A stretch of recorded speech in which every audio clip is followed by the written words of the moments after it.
Jakarta Timur.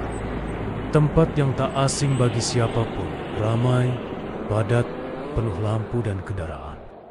Tapi di salah satu sudutnya, ada satu tempat yang berbeda. Sebuah area tenang, hampir seperti ditinggalkan. Di sana berdiri situs sejarah yang sangat dikenal, Lubang Buaya. Sejarah yang berdarah. Pada tanggal 30 September 1965, tempat ini menjadi saksi dari peristiwa paling kelam dalam sejarah Indonesia. 7 jenderal TNI diculik, disiksa, dan dibunuh. Tubuh mereka dilemparkan ke dalam sebuah sumur tua yang dalam, sunyi, yang kemudian dikenal sebagai Sumur Lubang Buaya.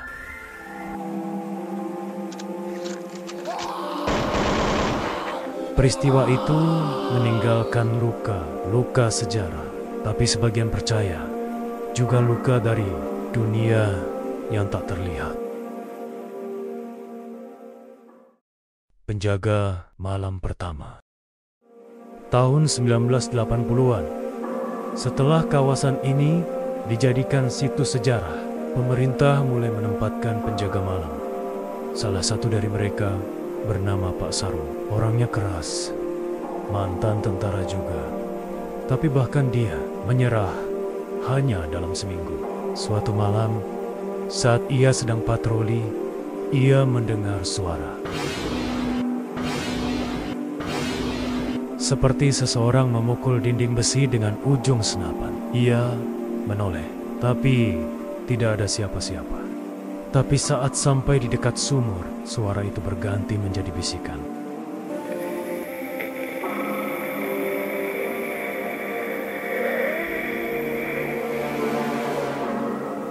Siap, Jenderal, siap lapor. Dan dari dasar sumur muncul bau anyir besi, bau darah. Padahal itu hanya tanah dan batu tua. Atau benarkah hanya itu? Penjual kopi.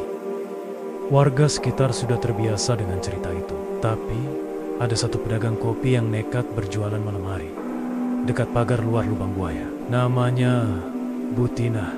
Ia percaya tempat itu sakral, dan jika tidak mengganggu, maka tidak akan diganggu. Tapi malam itu berbeda. Sekitar jam 1 dini hari, ia melihat barisan prajurit lewat, berjalan lurus, mengenakan seragam loreng zaman dulu. Topi baja, sepatu bot, wajah serius. Namun, tidak ada suara langkah. Hening, seolah mereka hanya bayangan. Butinah menyapa pelan. Mau kopi, Pak? Tapi tak ada jawaban.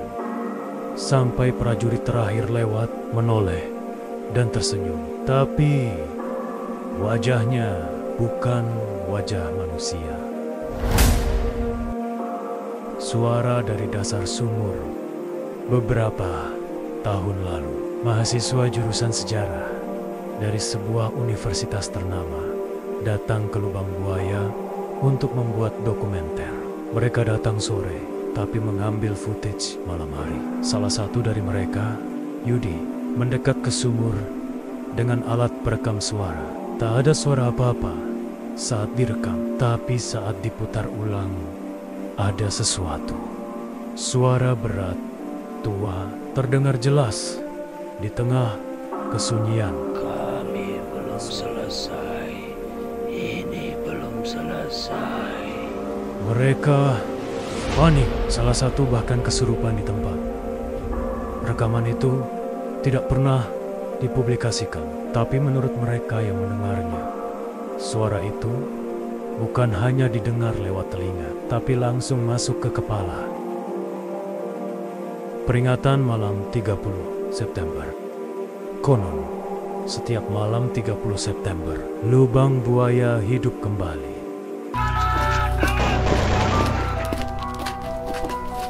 Suara langkah, sepatu bot, suara raungan, suara doa.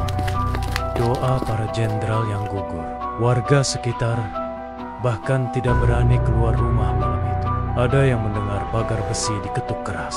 Ada yang melihat sosok berseragam berdiri di jalan depan rumah, lalu menghilang begitu saja. Pengakuan anak kecil. Seorang anak SD yang tinggal tak jauh dari sana pernah bercerita ke ibunya. "Bu, tadi ada om-om berdiri di belakang sekolah, bajunya berdarah, matanya nggak ada. Dan hari itu adalah 30 September. Lubang buaya bukan hanya tempat sejarah, tapi mungkin juga penjara arwah yang belum tenang.